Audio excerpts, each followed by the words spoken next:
மண்ணுல விளைஞ்ச கதை இது, ஈர நெஞ்சில நனைஞ்ச கதை இது.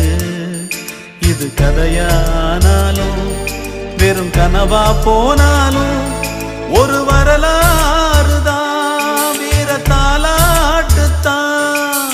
கதை போல தோணும் இது கதையும் இல்ல, இத கலங்காம கேட்கும்